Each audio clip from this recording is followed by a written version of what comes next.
예, 안녕하세요. 안녕하세요.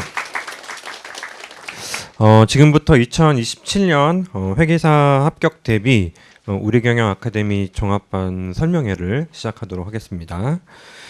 저는 우리경영 아카데미 경제학 대표 강사 윤지훈입니다. 오늘 진행도 같이 할 거고요. 제 과목에서 소개도 할 겁니다. 자, 오늘 일단 설명회는요. 이렇게 진행이 될 겁니다. 일단 시험 제도를 안내를 해 드릴 것이고요. 그리고 그 선생님들께서 나오셔서 과목별 이제 수업 방식 말씀드리고 과목도 소개를 간단히 시켜 드릴 것이고, 그리고 종합반 안내 및 특전 드릴 거고요. 그다음에 종합반 특징 및 장점 이런 순서대로 진행이 될 예정입니다.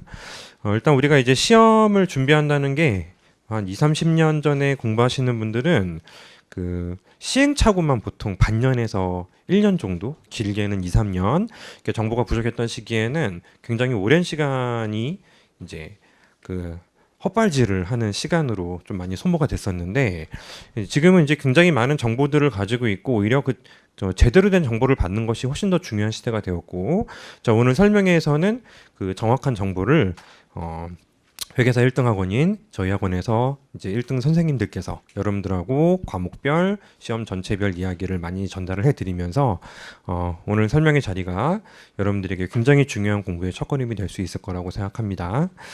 자, 순서대로 쭉 진행을 할 것이고요. 일단 그 시험 제도에 대해서 그 저희 학원 재무회계 김한솔 선생님께서 전달을 드릴 겁니다. 예. 맞아주시죠. 네, 안녕하세요. 저 재무회계 담당하고 있는 김한솔 회계사입니다.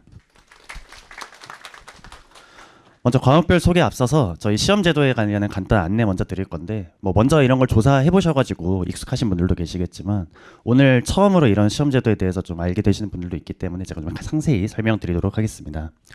아시겠지만 저희 시험은 이렇게 1차, 2차 시험에 필기시험 합격하시면 최종적으로 합격하시게 되는 건데, 1차 시험을 응시하기 위해서 사전적으로 몇 가지 응시 요건을 요구하고 있습니다. 그래서 먼저 여러분들이 시험 응시 전에 이렇게 두 가지 요건을 사전적으로 충족해 주셔야 되는데요.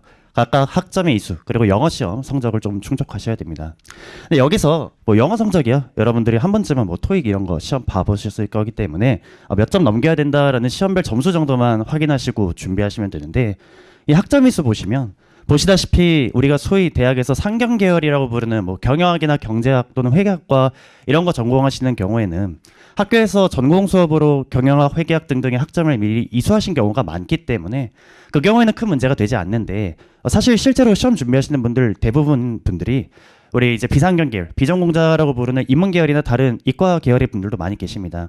그런 분들 같은 경우에는 이제 별도로 학점 이수를 하셔야 되는데, 당연히 이제 학점은행이나 독학사 등을 이용해서 어렵지 않게 시간 많이 안 들이고 응시하실 수 있고요. 이런 것도 학점 이수하실 수 있고, 자세한 내용은 잘 모르겠다 하시는 분들이 계시면 이따 저희 설명회 끝나고 나서 관련된 상담 데스크에서도 문의하시면 되니까 이 부분은 크게 어려운 부분은 아닐 거라 생각합니다. 다만 여기서 제가 이 두 가지 준비하시면서 이제 실제로 종합반이 진행되면서 약간 좀 더 권장드리고 싶은 바 두 가지 정도만 추가로 말씀드릴 건데요. 하나는 여기 지금 학점 이수 보시면 나머지요, 우리 알고 있는 경영학이나 회계학 이런 과목들인데 중간에 정보기술이라고 해서 IT 학점을 3학점 추가로 요구하고 있습니다. 지난 그러니까 25년 이제 초에 이루어진 1차 시험부터 추가된 학점 이수에 해당하게 되는데, 여러분들의 교과 과정상으로는 경영 정보라든가 아니면 데이터라든가 이런 단어 들어가 있는 과목들을 좀 해당하게 됩니다. 물론 이제 상세한 해당 과목은요, 우리 금융감독원 공인회계사 시험 홈페이지 들어가시면은 여러분들 학교에서 이수하신 전공 과목에 이름 검색하시면 바로 확인하실 수 있는데, 이 과목 같은 경우에는 따로 이수를 하셔야 되니까 이거 3학점은 좀 챙겨야겠다라는 거 좀 체크하시면 되겠고요. 두 번째로는 물론 이 두 가지 항목, 그러니까 학점 이수랑 영어 성적 1차 시험 전에만, 그러니까 접수할 때까지만 충비하시면 됩니다. 그런데 가급적이면 빨리 해결하시는 게 좋습니다. 어떤 의미냐면, 실제로 여러분들이 이제 1월 달에 종합반 등록을 하셔서 우리 이제 회계, 세법 등등의 우리 시험 과목에 대한 공부를 시작하게 되면요, 이 시험 과목에 대한 공부는 여러분들이 지금까지 이제 학교에서 공부하셨던 전공 수업보다도 훨씬 더 밀도 있는 시간이 진행이 됩니다. 즉 하루 종일 오전 오후에 수업을 소화하는 데만 시간을 투입해도 좀 모자라는 측면이 있어요. 근데 그런 측면에서 내가 회계세법 같은 과목들을 공부하다가 그러다가 뭐 1시간 빼가지고 토익 공부한다 이런 식으로 좀 다른 결의 공부를 계속 하게 되다 보면 몰입이 떨어질 수밖에 없습니다. 그러다 보니까 이제 어쨌든 여러분들께서 종합반 시작하시기 전에 약간의 시간이 있을 때 이때 최대한 좀 이런 부분들에 대해서 해결을 빨리 하시는 편이, 또는 종합반 시작하고 나서 준비한다고 하더라도 가급적이면 연초에 이런 것들 빨리 해결하시고 우리 시험 공부에 좀 더 집중하시는 편이 좋습니다. 그래서 이 부분은 최대한 빨리 해결하시는 부분을 좀 권장드리고요. 자, 그러면 만약에 이런 응시 요건이 충족했다. 그럼 이제 두 가지, 1차 시험과 2차 시험에 각각 합격하시면 되는데, 각각의 간략한 비교를 먼저 해보고 그 다음에 구체적으로 어떻게 해야 되는가, 어떻게 합격하는가에 대한 선발 기준을 좀 더 제가 자세히 설명드리도록 하겠습니다. 일단 여러분들이 직접적으로 장표를 보시면 알겠지만 1차 시험은 객관식으로 5과목, 그리고 2차 시험은 서술형 주관식으로 6과목 시험 보게 되고요. 1차 시험은 통상 2월 달에 이제 하루 동안 시험이 진행되고요. 2차 시험은 6월 말에 이틀에 걸쳐서 시험이 진행됩니다. 이제 올해만, 그러니까 26년만 좀 특이하게 연휴가 있다 보니까 3월 달 초에 시험 보게 되는데, 보통 1차 시험은 2월 말에 진행된다라고 생각하시면 되겠습니다. 그런데 이렇게 단순하게 그냥 객관식 시험이다, 주관식 시험이다라는 점은 바로 확인이 되지만, 여기 자세히 보시면은 그래서 어떻게 합격하느냐, 이 합격 선발 요건이 이제 한눈에 잘 안 와닿을 수도 있게 되는데요. 이 각각에 대해서 1차, 2차 시험의 합격 요건은 다음과 같이 좀 생각하시면 좋겠습니다. 일단 이 올해 선발 인원, 그래서 26년도에 적용되는 선발 인원은 1차 시험은 총 2,800명, 2차 시험은 최소 1,150명으로 지금 결정되어 있는데, 1차 시험은 어떻게 합격하느냐, 2,800등 안에 들면 됩니다. 즉 총점 기준으로 5과목 총 합쳐서 510점 만점인데, 510점 만점 기준으로 여러분들이 2,800등 안에 들어가면 1차 시험 합격하게 됩니다. 당연히 연도마다 약간의 커트라인의 차이는 있겠죠. 예를 들면 좀 쉬운 애다, 그러면 보통 총점 기준으로 300점대 후반에서 커트라인이 결정되는 경향이 있고요. 약간 어려운 애다, 300점대 중반에서 커트라인이 형성되는 경향이 있습니다. 그래서 그 정도 점수대에서 2,800등 안에 들면 1차 합격한다 라고 생각하시면 되는데, 다만 1차의 선발 요건을 보시면은 각 과목별로 4할 이상 득점해야 된다라고 되어 있는데, 저걸 통상 우리가 꽈락이라고 부릅니다. 이제 꽈락을 하면 안 된다라고 해서 면꽈락이라고 하는데, 무슨 말이냐면 총점 기준으로 2,800등 안에 들어도 한 과목이라도 40% 이하의 점수다, 그러면 이제 꽈락이라서 합격할 수 없다는 얘기입니다. 예를 들면 내가 극단적으로 1차 시험에 모든 과목 다 만점 받았다, 그런데 예를 들면 2교시에 있는 뭐 세법에서 30점이 나왔다, 그러면 이제 그 사람은 꽈락이라서 합격 못하게 되는 거죠. 즉 당연히 전반적으로 총점 기준으로 최대한 2,800등 안에 들 수 있게 공부를 잘 해서 고득점을 하되, 한 과목이라도 좀 까락은 피하게끔, 즉 한 과목이 소위 말해서 구멍이 나는 그런 과목이 없게끔 해야겠다, 이렇게 생각하시면 되겠습니다. 자, 2차 시험의 선발 요건은 약간 다른데요. 2차 시험에 보시면은 절대평가라는 표현이 들어가 있습니다. 그 말은 무슨 말이냐면 2차 시험은 6과목에 대해서 각 과목별로 60점 이상 득점하게 되면 합격하게 됩니다. 여기서 이걸 좀 더 추가적으로 다음 생각을 할 수 있는데요. 일단 저희 시험 2차 과목은요, 부분합격 제도를 지금 운영하고 있습니다. 부분합격 제도란 여러분들이 저 6과목을 2년에 걸쳐서 합격하면 된다는 얘기입니다. 그러니까 당연히 처음 해 6개를 다 합격하면 좋은데, 예를 들면 내가 시험을 준비하다가 좀 여력이 안 되다 보니까 특정 과목을, 그러니까 6개를 한 번에 다 준비 못 하겠다. 예를 들어서 내가 뭐 세법 과목을 내가 다 준비를 못해서 다른 6과목 중에 5과목은 처음에 잘 합격했는데 세법 한 과목에 대해서 첫 해에 좀 부족해서 합격을 못했다. 그러면 그 다음에, 그러니까 두 번째 시험이 되겠죠. 두 번째 2차 시험 응시하게 되는 경우 보통 유예생이다, 유예다라고 부르게 되는데, 그 해에는 세법 한 과목만 합격하면 된다는 얘기입니다. 이런 식으로 이제 부분 합격 제도가 있기 때문에 내가 이 2번에 걸쳐서 기회가 있다라고 생각하시면 되겠고요. 그리고 제가 조금 전에 2차 시험은 과목별로 60점 이상 득점하면 합격하는 절대평가다라고 말씀을 드렸는데, 여기에 약간의 보완이 들어갑니다. 그래서 통상 이런 걸 총점제라고 부르게 되는데, 무슨 말이냐, 예를 들어 전 과목에 대해서 60점 이상 득점하면 그냥 합격하게 되는 거죠. 근데 실제로 1150명이 그 60점 이상 득점자로 다 채워지지가 않습니다. 예를 들어서 그 해 2차 시험 응시했는데 60점 다 이상 득점해서 합격한 인원이 1000명밖에 안 된다. 근데 2차 합격자가 지금 1150명이면 150명을 더 채워야 되잖아요. 그럼 그 150명은 60점 이상 득점을 못했지만 총점 기준으로 고득점 순으로 등수로 다시 줄 세우기를 합니다. 예를 들어서 아까 1차랑 비슷하게 내가 2차 시험에서도 다 나머지 과목들은 거의 만점에 가깝게 고득점을 했는데 뭐 한 과목만 59점이었다. 그럼 이 사람은 첫 번째로 천등 안에 들지 못한 거죠. 하지만 그 다음에 빈자리 150등에 할 때는 이제 그 다음에 고득점으로는 등수 안에 들 가능성이 높겠죠. 그럼 이제 나머지 150명은 그런 식으로 총점 기준으로 줄 세우기를 해서 합격자를 채우게 되는데 그런 식으로 이제 보완해서 좀 제도가 운영된다라고 생각하시면 되겠습니다. 물론 지금 제가 디테일하게 1차 합격 요건과 2차 합격 요건의 약간의 차이점을 설명드리기는 했지만 어쨌든 모든 시험은 다 공부 많이 해서 득점 많이 하면 합격하는 시험입니다. 여러분들이 지금 그냥 감만 좀 잡으시면 되고요. 나중에 실제로 이제 1차, 2차 준비하시면서 또 과목별로 선생님들께서 이제 면과락을 어떻게 해야 되는지라든가 어느 정도 득점을 해야 되는지에 대해서 좀 더 자세히 설명드릴 거니까 그때 가서 다시 한번 좀 고려해 보셔도 되겠습니다. 네, 그러면 이제 다음으로는 저희 이제 과목별 과목 소개와 선생님들의 인사 말씀이 있겠는데요. 먼저 지금 재무회계 과목 지금 제가 담당하고 있는데 재무회계에 관련된 과목 소개 같이 먼저 해드리겠습니다. 일단 대학교에서 이미 회계학과, 경영학과에서 회계 수업을 들으신 분들이야 익숙하시겠지만 그런 용어가 낯선 분들도 있기 때문에 간략히 설명드리면 제가 담당하고 있는 재무회계라는 과목은 총 3가지 과목으로 이루어져 있습니다. 여기 지금 교재명만 보셔도 중급회계, 고급회계라는 명칭이 있어서 재무회계라는 과목하고의 약간의 차이가 있게 되는데 재무회계란 회계원리, 중급회계, 고급회계 3과목을 합쳐서 우리가 재무회계라고 부르게 됩니다. 그리고 당연히 순서대로 공부를 요구하게 됩니다. 무슨 말이냐면 중급회계를 공부하지 않으면 고급회계 이해를 할 수가 없고요. 회계원리를 공부하지 않으면 중급회계 이해를 할 수가 없습니다. 그렇기 때문에 지금 저희 종합반 과정은 중급회계부터 시작하니까 당연히 그 사전 단계에 해당하는 회계원리를 당연히 먼저 공부를 하셔야 중급회계 내용 이해하실 수 있겠죠. 그래서 이따 뒤에 또 다시 설명드리겠지만 저희 종합반 이제 등록하시게 되면은 종합반 개강하기 전에 저희 회계원리 강의 온라인 강의로 수강하실 수 있게끔 여러분들에게 제공되는데 그 1월달 개강하기 전까지 기간 동안 회계원리 내용이 그렇게 길지 않기 때문에 내가 대학교에서 회계원리 공부했다라고 하더라도 학교에서 전공 수업으로 공부했던 회계원리의 방향성이나 우리 수업 목적상의 회계원리 방향성의 차이가 있기 때문에 그 시간을 좀 할애하셔서 회계원리는 꼭 수강하시고 그 다음에 이제 커리큘럼 따라가시면 되겠습니다. 자, 그러면 그렇게 3과목으로 이루어져 있는 게 재무회계라고 말씀드렸는데 이 재무회계라는 과목은요 지금 처음에 등장하는 것에서 알 수 있듯이 우리 회계사 시험에서 가장 중요한 과목이다라고 볼 수 있겠는데요. 뭐 어떻게 그렇게 알 수 있느냐? 방금 여러분이 보셨던 앞에 1차, 2차 시험의 과목에서도 과목별 배점에서도 이 사실을 확인하실 수 있는데 예를 들면 1차 시험 보시면은 지금 1, 2, 3교시에 걸쳐서 5과목에 대해 시험 보게 됩니다. 근데 이 중에 3교시에 회계학이라고 되어 있는 과목이 괄호 안에 보시면 3과목이 합쳐져 있는 건데요. 재무회계, 원가관리회계, 정보회계 합쳐서 50문제 150점 만점으로 이루어져 있습니다.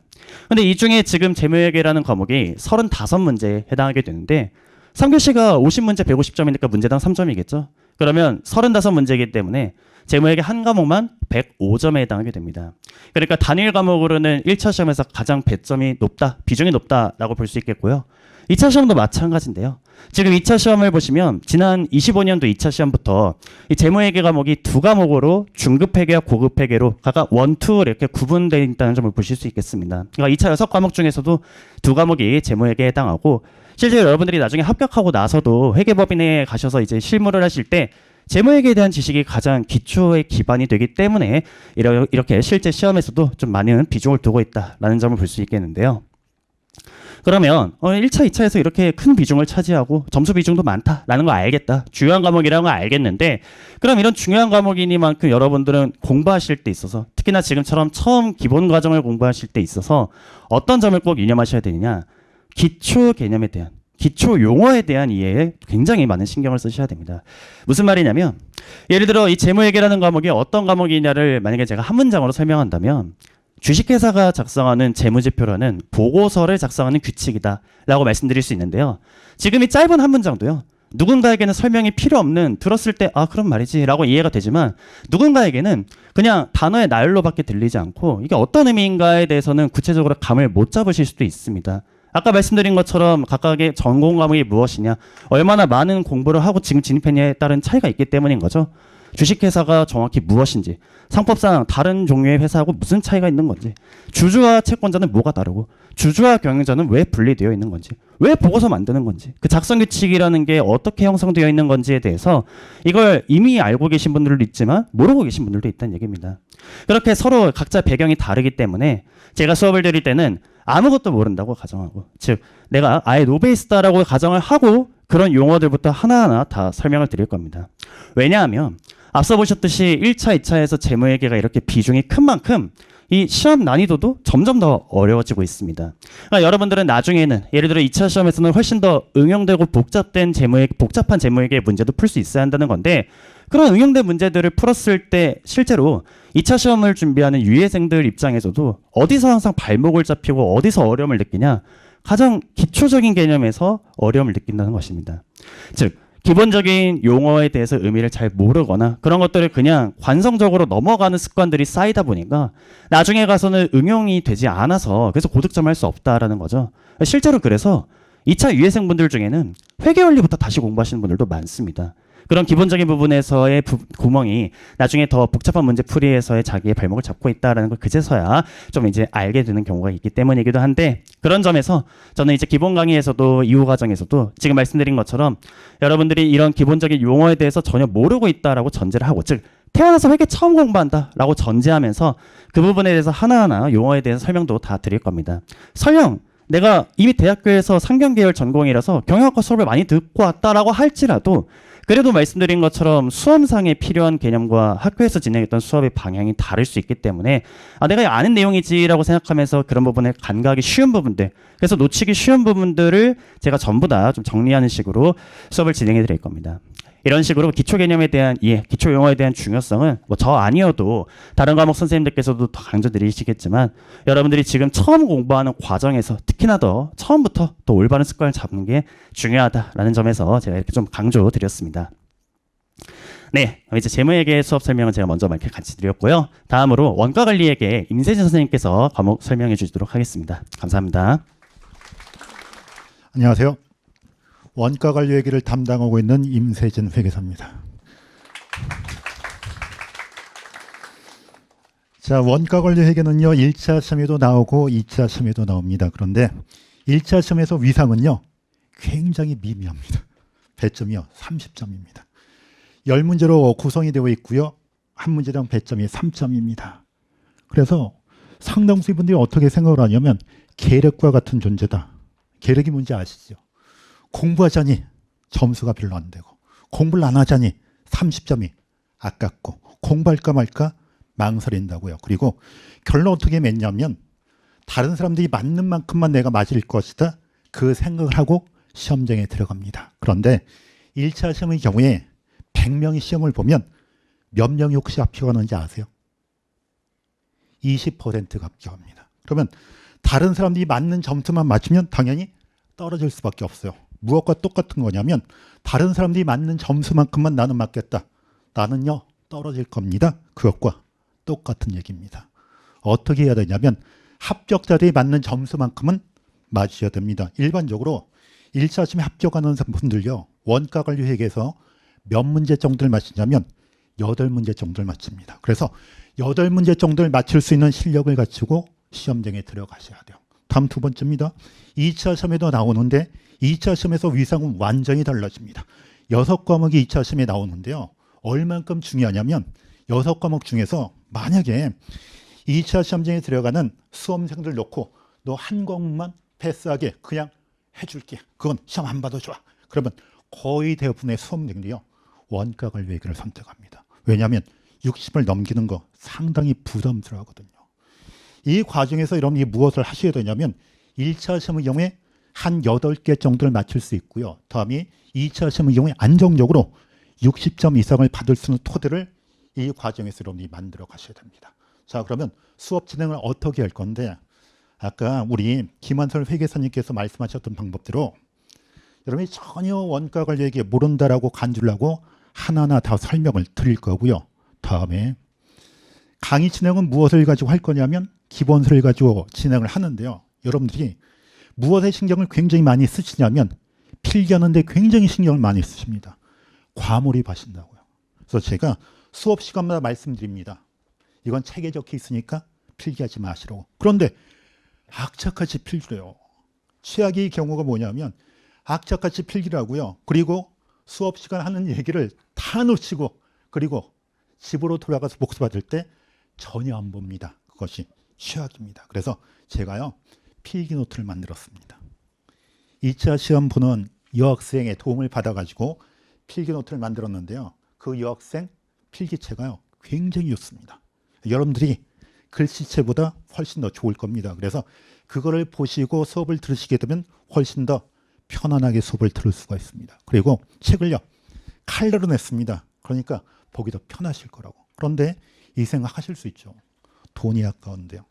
그래서 그런 분들을 위해서 제가 PDF 파일을 올려놓을 겁니다. 그러니까 그거 출력하셔가지고 보셔도 전혀 상관이 없습니다. 다음에 수업 진행은요, 어떻게 할 거냐면 아까 말씀드렸다시피 하나하나 다 설명을 드릴 거고요. 그리고 이해 위주로 설명을 드릴 겁니다. 그리고 쉽게 이해 위주로 공부를 하셔야 하는 이유가 있습니다. 이해 위주로 공부를 하셔야지 공부가 재미있고요. 그 다음에 시험은 시험입니다. 외우셔야 돼요. 암기하셔야 된다고. 공부가 왜 힘든지 아세요? 특히 시험 준비가 왜 힘드냐면 암기의 고통이 뒤따르기 때문에. 암기하는 것이 만만치가 않습니다. 그런데 그냥 암기를 하시게 되면 외울 수가 없습니다. 그리고 암기하게 되면 그것이요, 금세 휘발이 될 수밖에 없습니다. 이해 위주로 여러분이 공부를 하셔야지 암기가 편해지고요. 그리고 암기했던 사항이 오랫동안 지속이 되게 됩니다. 그래서 이해 위주로 설명을 드릴 거고요. 그리고 그러면 이 고민이 남습니다. 무엇을 외워야 될까? 무엇을 그냥 패스하고 넘어가야 될까? 그거는 이제 제가 하나하나 다 설명을 드릴 겁니다. 무엇을 외워야 될지, 무엇을 안 외우고 그냥 넘어가도 될지, 그거는 하나하나 제가 말씀을 드릴 거니까 외워라 그러면 이해하시고 그냥 외우시면 됩니다. 다음에 풀이 방법은요, 원가 관리에게는 거의 대부분 1차 시험과 2차 시험에 문제가 나오면 푸는 문제가 나옵니다. 뭐 다른 과목도 일부 과목은 마찬가지겠지만 풀이 방법이 여러 가지가 있는데 범용적인 방법을 제가 말씀을 드릴 겁니다. 특정 문제를 푸는데 특정 방법이 굉장히 효율적인 방법들이 있습니다. 그런데 그 방법들을 기억을 하시게 되면 다른 문제가 나왔을 때 응용이 불가능합니다. 그래서 스탠다드고 범용적인 방법을 제가 알려드릴 겁니다. 그래서 그 방법들은 제가 이제 수업 시간에 하나씩 좀 말씀을 드릴 거고요. 그 다음에 제가 부탁드리고 싶은 사항이 있습니다. 얼마 전에 수능이 끝났죠. 그리고 발표가 났습니다. 수능 때가 되면 여러분들 옛날 생각나지 않나요? 나실 겁니다. 내가 그때 점수를 조금이라도 더 잘 받았어야 되는데 그 생각하실 거라고. 왜냐하면 대학교가 중요하거든요. 20대 때는요, 대학교가 상당히 중요합니다. 누군가는 대학교가 중요하지 않다고 얘기하지요. 그런데 그거는 거짓입니다. 대학교 중요하다고. 20대 상당히 중요합니다. 여러분들 또래들 만나면 당연히 이것이 궁금할 수밖에 없어요. 저 학생이 어느 학교를 다닌가 궁금하죠. 상대방도 나한테 마찬가지로 저 학생이 어디를 다니고 있을까 상당히 궁금해합니다. 그 대학교가 중요하기 때문에 여러분들 부모님들이 수능 볼 때 이 말씀하신 거요. 너 힘들지만 참아라. 대학교 들어가면 조금 편할 것이다. 대학교가 중요하기 때문에 그 말씀 하신 거예요. 먼저 경험한 분 입장에서. 대학교 중요합니다. 그런데 2자가 빠지고요. 3자가 붙게 되면 그 다음부터는 무엇이 중요해지냐면 대학교가 별로 중요치 않습니다. 3자가 붙게 되면 다른 사람들이 어느 학교를 나왔는지 그거는 별로 중요치 않아요. 뭐가 궁금해지냐면 저 사람이 무슨 일을 하고 있는지, 다음에 직업은 무엇인지 그게 궁금해진다고. 상대방도 마찬가지고 여러분들도 마찬가지입니다. 100세 시대라고 얘기를 하잖아요. 20대는요 딱 10년입니다. 앞에 3자가 붙으면서 그 이후는요 70년이 쭉 흘러가게 돼요. 중요한 건 여러분들 직업입니다. 굉장히 중요한 직업을 선택하기 위해서 여러분들이 이 자리에 앉아 계시는 거예요. 자, 부탁사항이 뭐냐면 수능보다 더 중요한 시험이 저는요 회계사 시험이라고 생각을 합니다. 이 중요한 시험 준비를 하기 위해서는요 버티셔야 됩니다.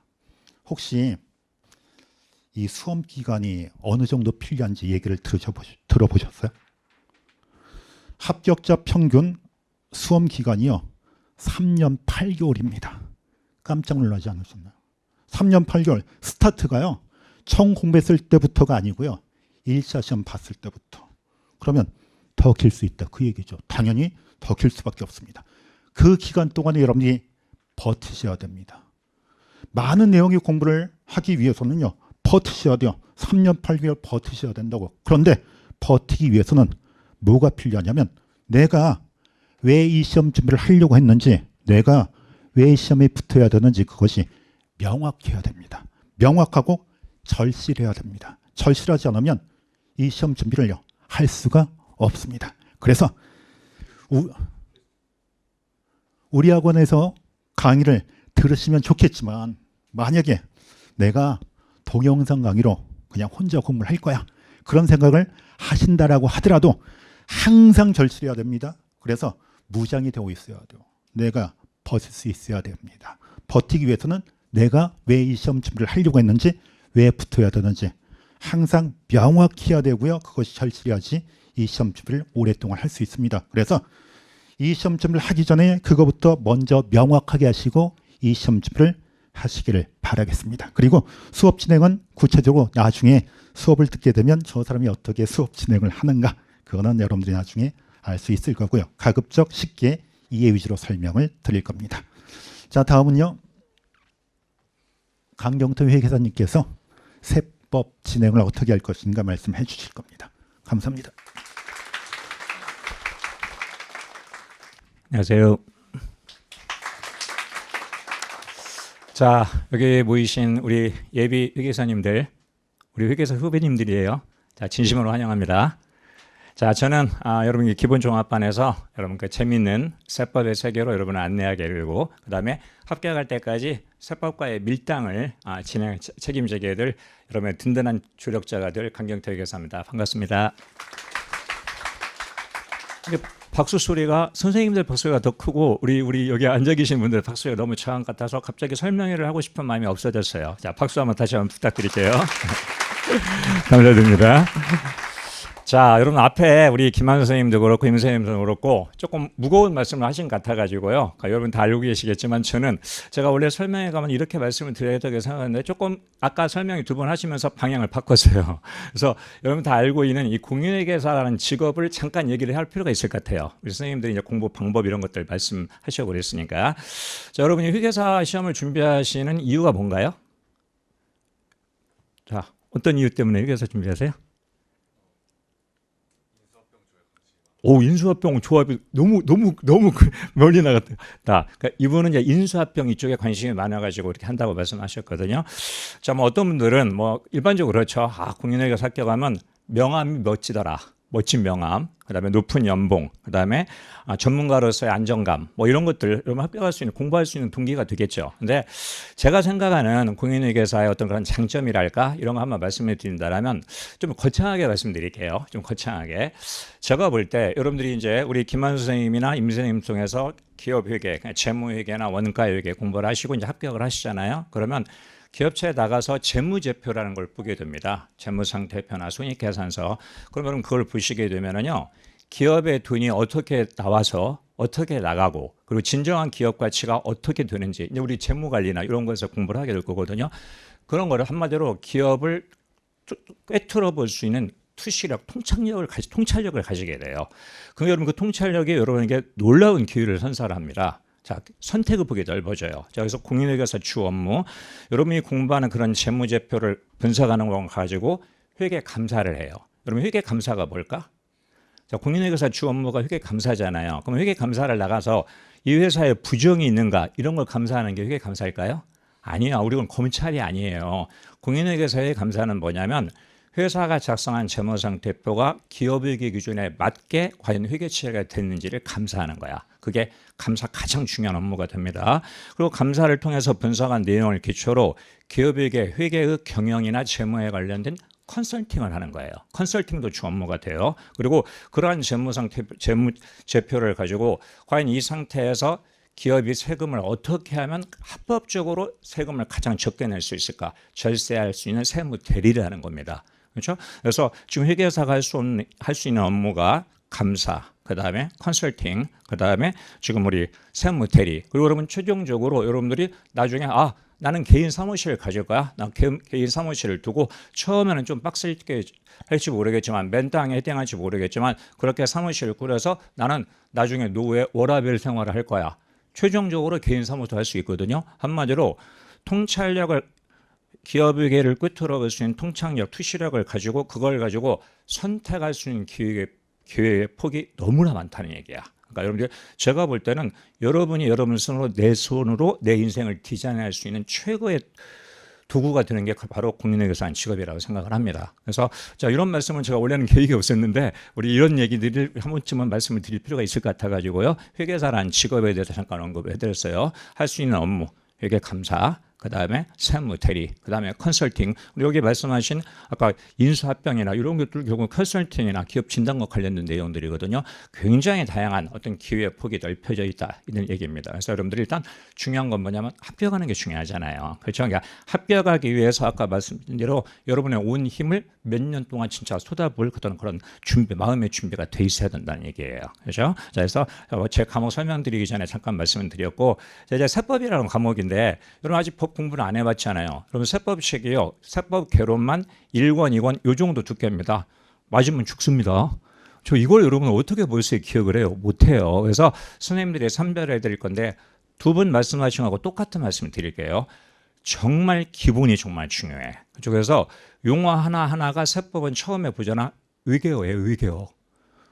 의례어가 아니에요. 의계어예요. 의계어. 잘 이해가 안 되거든. 그래서 제가 정말 하나하나 여러분께 기본적인 용어부터 떠먹여 드릴 거예요.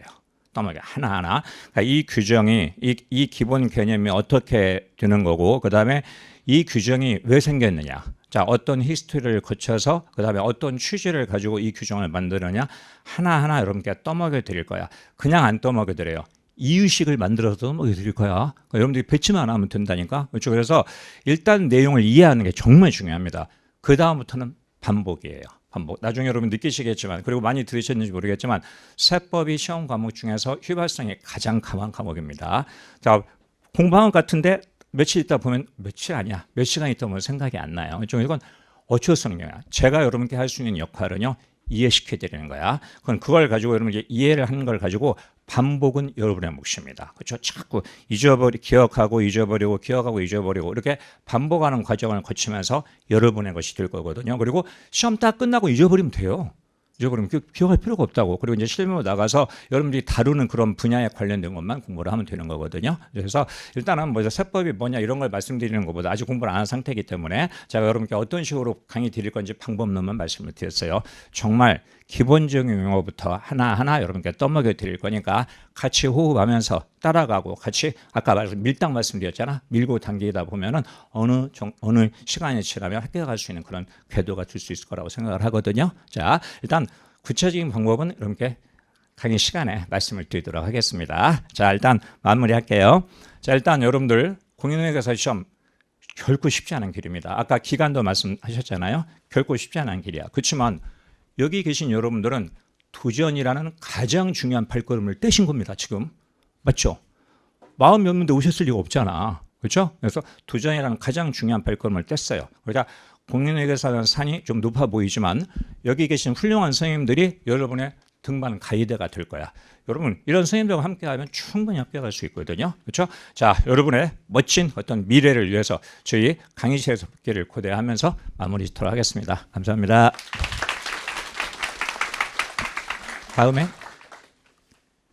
다음에 네, 우리 김현 선생님 재무관리 담당하신 분입니다. 예, 안녕하십니까. 예, 재무관리 담당하게 될 김민환이고요. 소개 페이지에 있는지 모르겠지만 재무관리는 우리 지한 선생님하고 저를 선택적으로 선택해서 수강하시면 돼요. 세 가지 정도 말씀드리려고 하는데 앞에 재매계 교재 중에도 이거 신간 출간 예정 이렇게 있었죠. 세법도 신간 출간 예정이죠. 그러니까 모든 과목이 이렇다고 생각하시면 안 돼요. 내가 종합반 새로 시작하니까 모든 과목이 새 책으로 하는구나. 그건 아니야. 그래서 이 재무이라는 과목은 이론을 다루는 거라서 기본서 같은 경우는 뭐 매년 개정할 필요도 없고 하지 않는 과목이에요. 근데 특별히 내년에 여러분들을 맞이하기 위해서 신간을 출간하는 거예요. 그래서 지금 열심히 작업 중이고 아마 재무관리 일정 2월 말에 시작이 되죠. 그래서 1월 중에는 아마 신간이 출간돼 있을 거니까 자, 새로운 교재로 강의를 진행할 거다는 거 확인하시고, 그 다음에 두 번째는 공부 과정에서는 아까 재무회계 선생님이 재무회계가 가장 기본이 되는 핵심 과목이죠. 근데 좀 공부할까 말까를 판단하는 과정에서는 가장 중요한 과목이 재무관리예요. 회계사 공부를 할까 말까를 판단하는 과정에서는 가장 중요한 과목이 재무관리예요. 이 답정너 같은 질문인데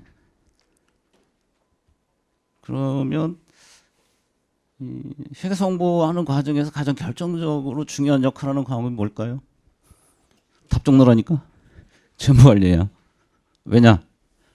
이 중에는 난 처음부터 내 천성이 회계사다라고 생각해서 오신 분도 있지만 내가 회계사 해볼까? 라는 생각하면서 살짝 이것저것 고민한 분도 계시죠? 세무사도 있잖아. 내가 세무사를 해볼까? 회계사를 해볼까? 혹시 고민하신 분 손 들어보세요. 고민 전혀 없었어요? 그럼 이 얘기를 할 필요가 없네. 그래서 그 두 개 시험의 가장 결정적 차이가 이 재무관리란 말이에요. 만약 재무관리가 만만한 과목이면 고민했을까? 고민할 때는 두 가지일 거야. 하나는 아까 잠깐 강경태 선생님이 말씀하셨지만 회계사, 세무사 간의 어떤 업무 영역에 좀 차이가 있거든요. 그러니까 세무사보다는 회계사가 할 수 있는 업무 영역이 좀 더 넓단 말이에요. 특히 회계 감사라든지 아까 어떤 분이 M&A였어요? M&A? 예. 자, 그런 부분들은 되게 회계사들이 자, 담당한 업무란 말이죠. 그런 업무 차이 때문에 회계사냐 세무사냐라는 걸 결정할 수도 있지만 좀 당장 공부 진입 단계에서는 이 재무관리를 내가 감당할 수 있을까 없을까 이게 중요한 또 포인트 중에 하나란 말이에요. 그래서 자 이제 재무관리가 회계사 시험 공부 과정에서 어떤 결정적 중요한 역할을 할 수 있다라고 하는 거. 그럼 재무관리가 뭐 하는 과목일까요? 그냥 재무 그러면 뭐야? 재무 돈 아니에요? 그러니까 기업 내에서 돈, 자금을 관리하는 업무 이거 공부하는 건가? 뭐 틀린 건 아니에요. 틀린 건 아닌데 우리 수업 목적으로 얘기하는 재무관리는 단적으로 얘기하면 가치 평가라는 걸 공부하는 거예요. 그 가치 평가라는 건 영어로는 이제 valuation. 예를 들어 볼까요? M&A 오늘 얘기 잘했어. 예. A 회사, B 회사가 있어. 근데 A 회사 경영자가 이 B 회사를 살펴보니까 요거 먹으면 이 회사를 인수해서 잘 키우면 대박 날 것 같아. 그럼 A 회사 경영자 입장에서 당장 궁금한 건 뭘까요? 이 회사를 사기 위해서 내가 돈을 얼마 정도 주면 되지? 이걸 판단해야 되잖아. 그러면 뭘 알아야 돼? 이 회사가 현재 얼마짜리인지 그리고 이 회사를 내가 잘 키우면 그걸 얼마까지 가치를 더 키울 수 있는지 이런 게 궁금하잖아요. 만약 그 B회사가 상장회사면 고민할 거 없어요. 상장회사는 이미 시장에서 주가로 가치가 평가가 돼 있잖아. 근데 그 비상장회사면 얼마짜리인지를 평가해내야 되죠. 뭐 그걸 하는 게 재무관리다라고 보시면 돼. 그러면 좀 기업 가치를 예로 들었지만 기업 가치 외에도 실제 재무관리에서는 다양한 상품들이 있어요.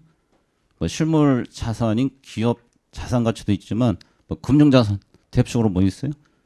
금융 자산, 뭐 주식, 채권, 또 외국 통화 달러, 또 더 영역을 넓히면 여러 가지 파생 상품들 있잖아요.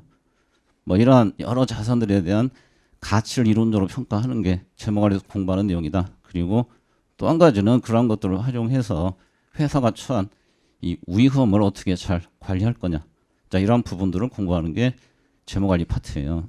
그러다 보니까 아무래도 자, 이론적 접근을 통해서 그걸 해결해야 되고 그 과정에서 필연적으로 이 수학적 지식, 수리들을 좀 활용할 수밖에 없어요. 그래서 이 재무관리가 아까 회계사냐 세무사냐 그때 고민스러운 이유 중에 하나도 그거야. 뭐 수리를 많이 쓴다 그러면 나 좀 부담스러운데. 그래서 양면적 성격이 있어요. 처음에 그런 부분 때문에 이 진입이 좀 어렵다, 부담스럽다라는 부분이 있고 반면에 수리, 곧 논리로 구성이 되어 있기 때문에 여러분들 일정 그 수준에 도달하잖아요. 어느 궤도에 올라오잖아. 소위 내공이 어느 정도 쌓이고 나면 재무관리만큼 이 편한 과목도 없어요. 좀 전에 세법원이 휘발성이 가장 높다고 그랬죠. 반대로 휘발성이 가장 낮은 과목이 재무관리예요. 단 어느 정도 궤도에 올랐다는 걸 전제하면 그때부터는 가장 공부하기 편한 과목의 성격을 갖고 있다. 그게 두 번째 드리는 말씀이고, 그다음에 마지막은 여러분들이 이 수험생이라는 분분을 잊지 마셔라. 무슨 뜻일까요? 여러분 수험생의 목표는 뭐야? 수험생의 목표. 빨리 합격해서 이 바닥을 뜨는 거죠. 그럼 거기에 맞게 효율적으로 공부를 하시라는 뜻이야. 수험생의 본분을 잊은 사람은 누굴까? 마치 자기가 지금 학문하는 것처럼 공부하는 사람도 있어요.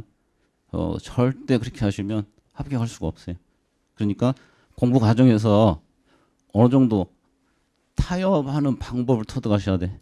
물론 선생님들이 자, 이 부분은 중요하고 잘 나오니까 철저하게 이해하라 뭐 얘기해 주실 거고, 이 부분은 좀 중요도가 떨어지니까 가볍게 봐도 된다. 다 교통정리는 해 주시겠지만, 특히 재무관리가 그게 좀 강할 수밖에 없는 게, 이 재무관리 질문하는 사람 중에 그런 사람도 있거든요. 내가 이거를 끝장을 보겠다. 내가 수긍을 할 때까지 이걸 이해하지 않으면 넘어가지 않겠다. 뭐 이런 태도 보이는 친구들이 간혹 있어요. 그렇게 공부하시면 다른 사람들은 진도 저기까지 나가 있는데 나는 계속 이 상태에 멈춰 있는 거야. 그래서 자, 최대한 이해할 수 있도록 공부를 하시되, 어떤 특정 부분에 있어서는 뭔가 이게 잘 해결이 안 될 수도 있잖아요. 그런 부분들에 너무 집착해서 끝장을 보려고 하는 태도로 공부하시면 자, 합격하는데 상당히 지장이 있다라고 하는 거예요. 그래서 여러분들이 학문을 해서 뭐 이론을 완성하자는 게 아니기 때문에, 자, 특정 부분에 있어서 이거는 도저히 안 되겠다 싶은 부분이 있으면, 자, 그거는 억지로 그냥 정말 암기해서 같은 문제가 나왔을 때 해결할 수 있는 정도까지만 정리하시고 그 다음 주제로 넘어갈 수 있도록 공부하셔라. 그래서 효율적으로 공부하려면 결국은 너무 꼼꼼하시면 안 돼요. 최대한 이해를 통해서 하려고 하시되, 안 되는 부분이 있다면 그런 부분들은 스킵하는 것도 공부하는 요령 중에 하나다라는 거죠. 그래서 그런 부분을 좀 신경 쓰면서 공부를 해주시고, 뭐 재무관리 자체에 대한 뭐 세세한 내용은 어차피 이제 우리 강의 시간에 말씀을 드릴 것이고, 자, 여러분들 모두 우리 종합반에 들어와서 공부를 하셨으니까 다 같이, 가능한 일은 물론 아니에요. 다 같이 내년 시험에 합격할 수 있도록 기원을 하겠습니다. 감사합니다. 인사드리겠습니다. 또 다른 재무관리 강사 지한송 회계사입니다. 반갑습니다. 제가 오면서 몇 가지를 좀 얘기를 할까 준비를 했었어요. 근데 김민환 쌤이 다 하셨어요. 저는 할 얘기가 딱히 없는데 조금 더 현실적이고, 그리고 약간은 좀 속물적인 그런 얘기를 저는 좀 진행하도록 하겠습니다. 저는 2008년도에 수험 준비를 시작해서 2011년도에 합격을 했어요. 그리고 KPMG에 있었습니다. KPMG에서 근무하다가 2017년도에 나와서 지금 학원 강사를 지금까지 이어서 하고 있어요. 왜 나왔는지에 대한 설명을 하면은 너무 길어져요. 오늘 하루도 모자라. 어쨌든 제가 2008년도부터 공부 시작해서 2011년도까지 11년까지 공부했잖아요. 3년 정도 공부한 거예요. 3년 정도 공부하면 빨리 붙은 편이죠. 그렇죠? 그리고 제가 그때 나이가 27이었으니까 그러면 지금 나이가 추정이 되겠네? 어쨌든 3년 동안 정말 미친 듯이 공부했어요. 제가 여러분 요거 하나 말씀드릴게요. 주식하는 사람 있어요? 주식? 제가 20살 초반부터 주식했거든요. 근데 회계사 수험 공부하면서 주식 다 팔았습니다. 이게 너무 신경 쓰이는 거야. 그래서 3년 동안은요, 주식도 안 하고 뭐 이것도 안 하고 뭐 공부만 했어요. 눈 뜨고 있으면 공부. 그냥 그런 생각으로 밥 먹을 때도 뭐 안개하고, 그렇게 해서 겨우겨우 3년 만에 합격을 한 겁니다. 여러분들도 뭔가 이제 시작하잖아요, 공부를. 공부만 하세요. 공부만. 딴 거 하지 마시고. 그냥 머릿속에 공부만 있어야 돼. 손흥민이 왜 축구 잘해요? 머릿속에 축구만 있어요. 우리는 머릿속에 공부만 있어야 돼요. 합격할 그때까지. 아시겠죠? 그리고 제가 이 재무관리 과목을 담당하고 있잖아요. 제가 KPMG에서 딜본부라고 있어요. 딜본부. 딜본부로 바로 갔거든요. 저는 바로 직행. 감사 안 하고 바로 딜로 갔어요. 딜에서 근무하다가 나온 겁니다. 그래서 저는 M&A 쪽 관련해서 여러 가지 인수 자문도 하고 그다음에 기업 구조조정 쪽을 전문으로 해서 회계법인에서 일을 했었습니다. 그리고 나서 이제 강의를 하니까 나름대로 재무관리라는 과목이 저한테는 맞아서 지금까지 계속 이어져 오고 있는 거예요. 그래서 여러분들이 이 재무관리라는 과목을 공부를 하면 세무사랑 비교해서 뭐가 좋아지냐면 몸값이 올라가는 거예요. 몸값. 남들보다 더 어려운 과목을 공부하니까 남들보다 더 어려운 어떤 이론들을 공부를 하니까 돈을 더 주고 여러분들을 쓰는 거죠. 그러니까 이 재무관리라는 과목이 여러분들의 몸값을 올려주는 아주 큰 역할을 할 거고 그 다음에 제가 회계법인에서 있어 보면 딜본부에 있어 보면 나갈 수 있는 영역이 어마어마하게 많아져요. 이 재무관리라는 과목을 통해서 증권회사로도 가고 자산운용사로도 가고 아니면은 사모펀드, 헤지펀드 이런 데도 뭐 가는 사람도 간혹 있고 그러니까 길이 어마어마하게 많아집니다. 우리가 회계사지만 전문가로서 일을 하게 될 거예요. 회계 재무 전문가로서 회계 전문가뿐만 아니라 재무 전문가로서도 일을 하게 될 거예요. 그래서 어쨌든 너무 이야기가 길어지면 안 되니까 여러분 빨리 집에 가야 되잖아요. 그래서 재무관리라는 과목을 잘하면 다른 과목도 잘할 수밖에 없어요. 왜냐하면 어려우니까 재무관리가. 그래서 재무관리를 잘 넘기셔서 여러분들의 몸값을 올리고 그 다음에 돈 많이 벌고요. 그 다음에 행복한 삶을 사시길 바라겠습니다. 저는 강의실에서 뵙도록 하겠습니다. 감사합니다. 전수환 선생님 모시도록 하겠습니다. 안녕하세요. 전수환입니다. 제가 담당하는 부분은 좀 양이 적어서요. 요거 두 과목인데 문제는 8문제 정도 출제됩니다. 그래서 그 공부를 뭐 다른 과목에다 좀 이렇게 신경 써서 하시면 되고 평소에 좀 공부를 좀 하시면 괜찮을 것 같아요. 그래서 일단 그 효율성이 좀 중요한데 먼저 이제 기출 문제 가지고 공부할 수 있는 수준이면 되거든요. 이 두 과목은 여기 있는 경영학 과목은 대부분 이제 기출에서 좀 재탕으로 출제되고 그런 경향이 좀 많기 때문에 그래서 이제 기출 문제 가지고 공부하시면 되는데 기출 문제를 이제 배경 지식이 없으시면 그거는 좀 공부하기 힘들어요. 그래서 그 우리 학원의 커리큘럼 그럼 따로 오시면 되겠어요. 그래서 그 봄학기 정도의 기본 강의 한번 들으시고 그 다음에 이제 가을 학기에 객관식 강의 한번 들으시고 그 다음에 이제 그 기출 문제가 2020년부터 한 25년치, 26년치가 쌓여 있거든요. 그래서 그걸 가지고 계속 이제 시험 범위에 해당되는 거 돌리시면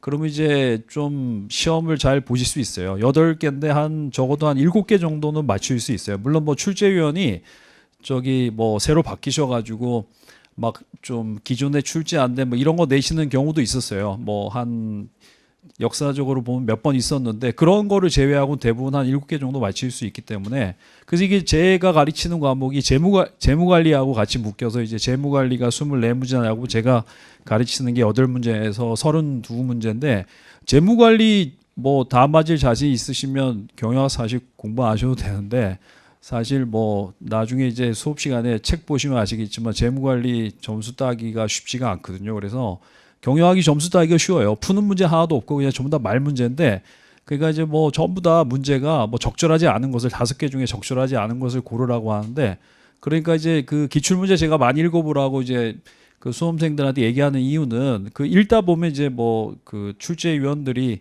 틀린 보기 만드는 스킬이 있어요. 뭐 이렇게 맞는 거를 4개는 맞고 1개는 틀린 거 이렇게 바꿔놓는데 그 틀린 보기 만드는 스킬 같은 게 있는데 그거를 기출 문제를 자주 읽으시면 아 이게 틀린 보기를 뭐 이런 식으로 만드는구나 해서 그래서 이제 나중에는 좀 약간 예지력도 생기고 좀 그래서 시험 잘 볼 수 있습니다. 그래서 어쨌든 효율성 있게 기출 문제로 공부하시면 되고요. 그다음에 이제 뭐 그 수업 스타일이나 뭐 이런 거는 그냥 제가 뭐 별로 중요한 과목이 아니라서 예, 수업 시간에 그냥 열심히 들으시면 되고요. 그리고 이제 복습은 좀 짧게 하시고 뭐 어느 정도 이해가 되면 이제 기출 문제 계속 반복하시는데 공부하시다가 한 하루에 한 10분, 20분 뭐 그 정도 공부하셔서 한번 이렇게 손을 놓으면 기억이 또 다 날아가기 때문에 그래서 이제 또 후반기에 또 새로 하시려면 좀 힘든데 그래서 이제 한번 수업 들으신 다음에 기출 문제 가지고 그냥 매일 뭐 제가 쓴 기출 문제집 같은 게 있거든요. 그래서 그거 가지고 계속 반복하시면 충분히 8개 다 맞출 수 있습니다. 수업 시간에 뵙겠습니다. 고맙습니다. 네, 안녕하세요. 저는 우리경영 아카데미에서 상법 가르치고 있는 정인국입니다. 이제 이름이 바뀌었죠. 상법이면 기업법 바뀌어가지고 기업법이 기업법 1이랑 기업법 2로 구성되거든요. 뭐 디테일한 내용은 뭐 설명할 거는 나중에 강의할 때 하기로 하고 기업법 1은 뭐 상총 상해위, 그다음에 회사편 34문제가 나와요. 그리고 공인회계사법 그리고 외부감사법 합쳐가지고 6문제 나오고요. 그래가지고 공인회계사법이 2문제고 그다음에 외부감사법이 4문제고 제가 뭐 강의할 때 여러분들한테 뭐 당부사항 드리는 게 하나 있는데 이 공인회계사법이랑 외부감사법이 나중에 회계감사로 나오거든요. 그러다 보니까 1차 시험 공부할 때 내가 2차 시험 공부 회계감사를 좀 했단 말이야. 그래가지고 1차 시험 합격하고 난 다음에요 2차 시험 공부할 때 회계감사를 준비할 시간 가져가는 분들이 있거든요. 근데 그렇게 하지 마세요. 그렇게 하지 마세요. 이렇게 말씀드린 이유가 뭐냐면요. 기업법 2가 나중에 회계감사 가시면은 그 비율이 5에서 10%도 안 돼요. 근데 그거 공부했다 가지고 내가 공부 좀 했는데 그러고 회계감사도 미리 공부하자. 그럼 문제가 뭐냐면요. 여러분들 이게 사람이 좀 자기 객관화가 돼야 되거든요. 근데 진짜 공부 잘하는 사람도 있잖아요. 예컨대 뭐 1차 시험 450 맞고 이런 사람들은요. 제 말 들을 필요 없이 동차 합격 목표로 하면 되는데 그렇지 않은 일반적인 머리를 갖고 있는 사람은요. 2해 나눠서 붙여야 돼. 나눠서. 그럼 부분 합격해야 되거든요. 그렇기 때문에 부분 합격하려면은 처음에 1차 시험 합격하고 난 다음에 회계감사한테 그 시간 쓰지 말고 나머지 중요한 과목 있잖아. 뭐 재무회계, 뭐 재무관리 등등 그런 과목에서 부분 합격하는 숫자를 늘리셔야 되거든요. 얘기 드린 이유가 뭐냐면요. 이 기업법 1 그 2 공부하고 난 다음에 기업법 2 공부한 다음에 나 그 회계감사 할 만해 그래가지고 회계감사 가져가다가 부분 합격 하나도 못하고 부분 합격 한 과목 하고 이런 학생들이 꽤 있거든요. 그럼 다음에 여러분 나머지 과목 가지고 붙기가 힘들어요. 그러니까 여러분들이 공부할 때 그 뭐라 그럴까 너무 여러 개 벌리는 거 안 좋으니까 일단 그건 제가 나중에 기업법도 강의할 때도 당부할 내용이고요. 또 하나 당부를 드릴 내용 여러분들이 뭐 지금 제가 다른 과목은 잘 모르는데 이게 법학 같은 경우에는 좀 해석이 열려 있거든요. 뭐 회계 그러면은 뭔가 좀 답이 딱딱 떨어지는 과목 같잖아요. 근데 이게 법학 같은 경우는 해석이 열려 있다 보니까 공부를 할 때 지적 호기심을 가지고 접근하는 분들이 있어. 이거 이렇게 생각하면 어떨까요? 저렇게 생각하면 어떨까요? 그러고 제가 가르친 거 준 거 이외에 대해서도 이 사례에서요. 그 상황을 다르게 보면 어떨까? 이렇게 지적 호기심을 갖고 공부하는 분들이 있거든요. 근데 그렇게 공부하면 떨어져요. 강사는 제가 이해는 저는 암기 위주로 강의하지 않거든요. 이해할 사항은 제가 중요한 사항은 다 이해할 사항을 제가 이해시켜 드릴 테니까요. 그 이상 여러분들이 지적 호기심을 갖고 공부하지 말자. 그러니까 이해 다음에는 암기 영역이거든요. 그러니까 너무 이렇게 공부할 때 아까 재무관리 선생님도 그러셨잖아요. 본인이 이론을 완성하겠다 그런 생각 갖고 하지 말라고. 그 기업법도 마찬가지라고 생각을 하고요. 그리고 제가 뭐 이 말은 또 뭐 할까 말까 한번 고민하다가 한번 가져왔는데 제가 강의할 때 항상 앞에 보면 교탁이 있거든요. 전 교탁에다 이렇게 팔을 대고 하는 걸 좋아하는데 그렇지 않아서 약간 좀 불편하네요. 예. 중요한 얘기는 아니고요. 최근에 여러분 미지정 사태가 약간 문제가 되죠. 이 회계사 시험에 합격을 해도 내가 공인회계사로서 회계법인에서 내가 뭐 채용이 안 되면 무슨 의미가 있냐 이렇게 얘기를 하는 분들이 있는데 그래가지고 이 미지정 사태 때문에 공인회계사도 이제 앞으로 뭐 전망이 낮아졌다 이렇게 생각하는 분들도 있는데 비슷한 일을 변호사 업계가 한 20년 정도 전에 겪었거든요. 이게 예전에 변호사를 뽑을 때 1000명을 안 뽑았어요. 저 같은 경우도 저 때 900명을 뽑긴 했는데 1000명 안 뽑다가 이게 1000명씩 뽑다 보니까요. 이게 소화가 안 돼. 그래가지고 원래 사법연수원 마치고 나면 소화되는 게 법원 가고 검찰 가고 대형 로펌 가고 이렇게 갔거든요. 근데 1000명씩 나오니까 그게 소화가 안 되는 거란 말이에요. 그러다 보니까 일종의 마치고 나서도 직업을 자기가 어디에서 수습을 할지 못 구하는 사람들이 있었는데 그 당시에 사내 변호사 제도가 시작됐었거든요. 그래가지고 그 뭐저 로펌 못 가고 그다음에 검찰 못 가고 법원 못 가면요 사내 변호사 많이 가기 시작했어요. 그 당시에 우리는요, 야 이거 그 월급쟁이 직장 들어가려고 무슨 그 사법시험을 붙었냐, 좀 안 됐다 이런 생각을 했거든요. 근데 20년 지나고 나서 보니까요, 그 생각이 좀 잘못됐더라고요. 그 이유가 예전에는 기업 법무실 같은 경우에는 그 고시 공부하다 안 된 분들이 들어갔거든요. 그러다 보니까 그런 분들은 뭐 디테일하게 아주 깊게 그 법학을 공부해 본 적이 없는 부분이에요.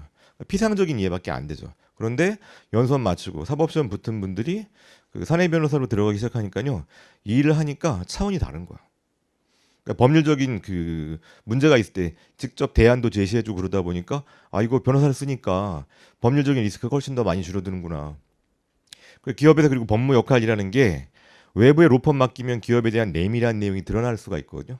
외부로 유출될 수가 있는데 기업 내부에 자체적으로 변호사가 있다 보니까 내부적으로 해결 가능한 부분이 많아요. 또 로펌이랑 컨택할 때도 그 사내 변호사가 있다 보면 어때요? 의사소통도 훨씬 쉽겠죠. 그러다 보니까 기업들이 점점 변호사 숫자를 늘려가지고요. 지금 삼성 같은 경우에는 삼성전자만 변호사가 500명이 넘어가거든요. 최근에 문제가 된 지금 그 정보 유출로 문제가 된 쿠팡 같은 경우에도 변호사가 한 100명 가까이 돼요. 이 얘기를 하는 이유가 저는 그동안 사실은 그 회계사가 되고 나서 회계법인에서 모두 4대 회계법인에서 그 합격자를 모두 소화한다는 것 자체가, 근데 거긴 민간이잖아요. 정부기관이 아니거든. 근데 회계법인은. 근데 거기서 모두 다 소화한다는 것 자체가 어떻게 보면은 좀 기형적이었다는 생각을 하거든요. 근데 이들도 이뭐 4대 회계법인이 더 이상 여력이 없으니까 자기가 정말 필요한 인원만 채용을 하고 그 나머지 인원들은 채용을 안 한단 말이죠. 그럼 갈 곳 없는 것 아니냐? 그렇지 않다고 보여지고요. 뭐 그리고 앞으로 또 그 점점 뭐 나갈 수 있는 기회가 많아지겠지만 지금 공기업도 가고 그다음에 합격한 다음에 실무서 받을 장소가 공기업도 있고 또 금융권도 있고 그렇잖아요.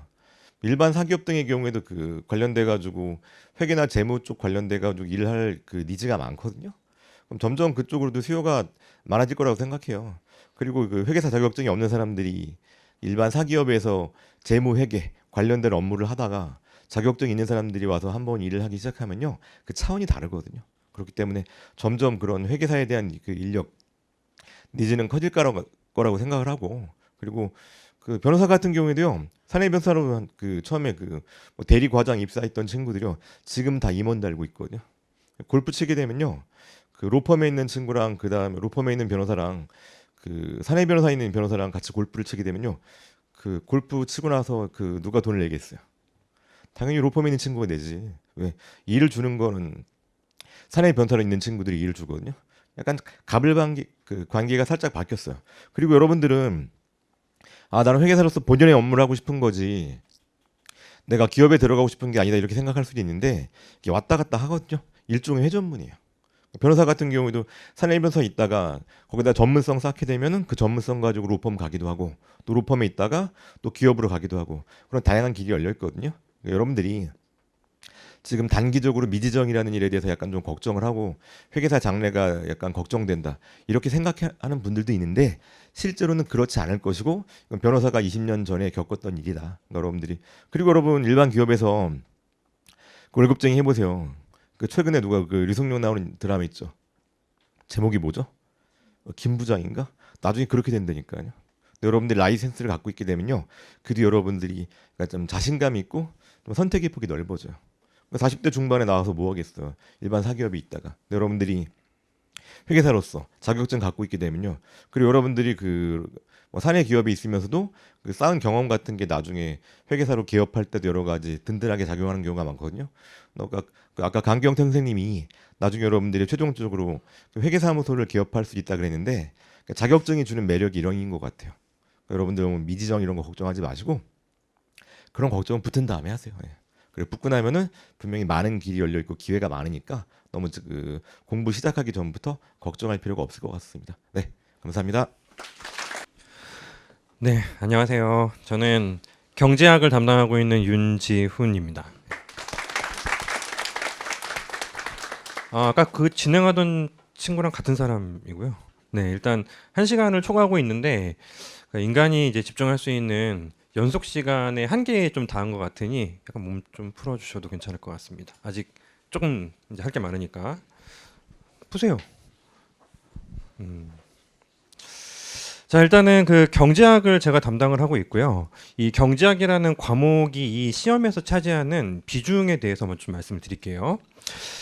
일단은 뭐 과목별 비중을 말씀드리는 게 아니고 이 시험 전체에서 경제학이 차지하는 비중이 그 원래는 총점을 기준으로 450에서 100점 정도로 이제 배점이 좀 높았고 그게 이제 그 두 과목에 걸쳐서 20점씩 줄어서 이제 작년부터는 경제학이 80점 배점으로 이제 설정이 되어 있습니다. 자, 배점이 줄어들면서 제가 좀 내심 기대를 했던 게 이 경제학이라는 과목이 실제로 여러분들 나중에 실무를 하시게 되면 재무회계 실무에서 중요하고 또 재무관리 전문가 중요하고 자, 경제학은 하등도 필요가 없어요. 여러분들 앞으로 이제 합격하시고 자격증 따신 다음에 그 다음에 경제학이라는 과목이 나중에 그 신문 보시면 이런저런 정책을 하면 뭔가 무슨 이유 때문에 싸우는구나 이런 것들을 좀 알아먹을 수 있는 배경 지식으로 쓸 수는 있는데 여러분들이 실무를 하실 때는 경제학이라는 과목은 솔직히 필요가 없습니다. 그래서 실제로 이제 경제학은 여러분들의 그 수험 허들용으로만 사용이 되고 있고요. 자, 2차 과목이 정말 이 시험의 꽃이죠. 이 주관식은 정말 저도 이제 주관식 경제학도 강의를 하고 있는데 주관식은 정말 어렵습니다. 예, 받는 쪽도 어렵고 주는 쪽도 엄청난 전문적인 지식을 필요로 하고 있는데 자, 이 CPA 자격증에서 경제학은 1차에만 허들로만 작동이 되고 있고 그 아까 설명 들으셨겠지만 1차에서 경제학이 이제 허들로만 작동돼서 총점만 넘어주면 꽈락은 안 돼요. 총점만 넘어주면 그 다음에 이제 본격적인 2차 공부는 내가 이제 실무에서 뭔가 필요한 공부를 하는 것 같은 긴박감이 들지만 이제 그 1차 허들로 작동되는 경제학을 이제 패스를 하고 그 다음부터는 이제 경제학이라는 과목을 내가 이제 안 해도 돼 하고 이제 그 접어도 될 만큼의 그 긴장감이 조금 떨어지게 처음에 공부들을 많이 하시는 과목입니다. 그래서 실제로는 실무에 필요 없지. 그리고 2차에 없죠. 예, 그래서 이제 1차에 이제 어떻게 보면 그런 거거든요. 이제 시험의 종류에 따라서는 그 한국사를 자격증으로 필요로 하고 영어를 자격증으로 필요로 하고 경제학도 그런 자격증 정도로 필요로 해도 되는 과목이라고 생각합니다. 여러분들의 이제 자격증의 목표를 생각하면 그렇지만 불행히도 뭐 악명이 좀 높아요. 경제학이라는 과목의 출제 난이도가 그야말로 객관식에서 제일 높은 수준이 아니고 그 다음 레벨의 한 2배 정도 난이도로 지금 출제가 이루어져 있고 총점에서 전체 점수에서 이제 간당간당한 합격 점수를 받아서 붙으면 너무 좋겠지만 이제 어느 정도 안정적인 점수를 받기 위해서 이제 경제학을 나는 꽈락만 살짝 면할 거야라는 수준으로 공부를 하고 싶은 마음들이 다 있을 건데요. 네, 그 정도로 공부를 해서는 이제 실제로는 꽈락도 많이 두드려 맞고 그리고 총점에서도 낮은 점수 때문에 이제 빠른 합격에 걸림돌이 돼버리는 그런 이제 어려운 과목이 바로 경제학입니다. 그래서 이 시험의 난이도에 따라서 저는 강의를 좀 다르게 하거든요. 주관식은 그냥 우리가 이제 여러분들하고 제가 만날 강의 시간에 한 3배 정도 스케줄을 잡고 경제학을 정말 학문적으로도 파헤치는 공부를 진행하고 있고 그리고 또 우리 시험보다 난이도가 낮은 이제 뭐 간평 뭐 7급 이런 쪽에서는 이제 시험이 워낙에 쉽고 기출이 반복되기 때문에 약간은 이제 무슨 그 태엽 돌리듯이 공부를 좀 해요. 제가 정확한 이해가 없더라도 좀 부족하더라도 이제 기출 문제 반복되는 거 있으니까 우리 뭐 근해 공식 있잖아요. 근해 공식 깜짝 놀라셨지? 까먹어가지고 그지? 근해 공식에 집어넣으면 답이 나오잖아. 그러니까 답이 나오니까 그 정도 수준으로 두고 반복해서 공부하자. 요게 이제 간평이나 한 7급 정도의 난이도의 시험인데 그렇게 중요도적인 측면에서는 우리 자격증을 그렇게 좀 많이 관여하지 않는다라고 생각되는 이 과목의 난이도가 딱 중간 정도에 위치합니다. 정말 어려운 주관식, 이제 5급 사무관이 되기 위한 경제학, 그 다음에 이제 경제학을 알고는 있지를 물어보는 간평이나 7급의 한 중간 정도가 실제로 그 전공하신 분들도 4년 졸업하고 나서 풀라고 넉넉하게 시간을 줘도 막상 다 못 푸는 그런 난이도로 지금 출제가 이루어지고 있어요. 그래서 마음 같아서는 저는 이제 32문제로 줄어들면서 우리의 부담을 줄여주는구나. 그럼 난이도도 이제 그간 너무 어렵게 냈으니 쓸데없었어. 쓸데없이 어렵게 냈으니까 이제 줄여주겠구나. 라고 기대를 하고 이제 올해 초 시험을 이제 받았죠. 시험지를 받았는데 더 어려워졌어. 이러면 안 돼. 이러면 안 되는데 실질적으로 난이도 조절은요, 어려운 문제와 중간 난이도, 쉬운 난이도의 비중으로 조절을 합니다. 그래서 어려운 문제 한 두세 개 있으면 그까짓 거 뭐 풀 수 있는 거 많았어 하면서 풀만해 하면서 이제 난이도를 느끼게 되고요. 어려운 문제가 거기서 한 세 문제에서 여섯 문제로 늘어나면 못 푸는 문제가 너무 많았어 하면서 체감 난이도는 높아지는데, 그래봐야 세 문제가 더 어려운 게 나온 거기 때문에 어쩌다 찍어 얻어 걸리면 5점밖에 차이가 안 나. 그래서 실질적으로는 어려운 문제를 좀 빼주겠거니 했는데요. 이제 점수를 주기 위한 쉬운 문제들도 있잖아. 모든 시험은요. 그거를 좀 줄였어요.